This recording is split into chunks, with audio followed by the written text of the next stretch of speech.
This is a tutorial for the practical technique of serial dilution, which is useful in both A-level biology and A-level chemistry. Serial dilution is a stepwise or sequential technique in which an initial very concentrated stock solution is diluted several times by the same factor. So for instance, if we start off with a concentration of 1, we can halve that to give us a concentration of 0.5, and then halve it again to give us a concentration of 0.25, and halve it a third time to give us a concentration of 0.125. This means that from that initial very concentrated stock solution, we can make a number of different solutions with lower concentrations. These can then be used either directly for experiments or to create a calibration curve. This allows us to identify the concentration of an unknown substance by comparing it to that calibration curve. Serial dilutions most commonly have a dilution factor of either 10, which is particularly common if you're working with microbial cultures, or 2, which is more common if you're working with concentrations of chemicals. Regardless of which approach we're taking, the overall technique is the same. We're going to start with our stock solution and we're going to gradually remove portions and add them to water.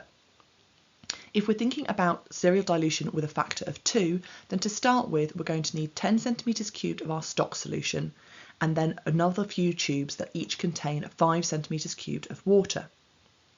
We can use either a dropping pipette or, for more accuracy, a syringe. We're going to remove 5 centimetres cubed of the stock solution from that first tube and add it to the second tube. At this stage, it's really important to mix this very, very thoroughly.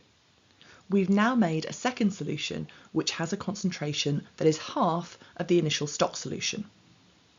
Then we're going to remove 5 centimetres cubed of this solution and put it into the next tube. Again, it's really important that this is mixed thoroughly so that the concentration is the same all the way through that solution.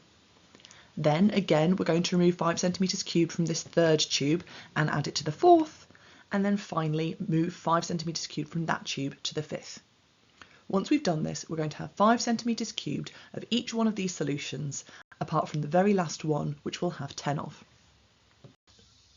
These serially diluted tubes can then be used alongside a water control to complete the quantitative test and form a calibration curve. This can then be used to analyse any samples of unknown concentration that you have. Thank you very much for watching, and I hope you found this a useful summary of how to complete a serial dilution. If you did find it a useful video, then don't forget to like, subscribe, comment and share the channel, and I'll be back soon with some more A-level biology revision videos.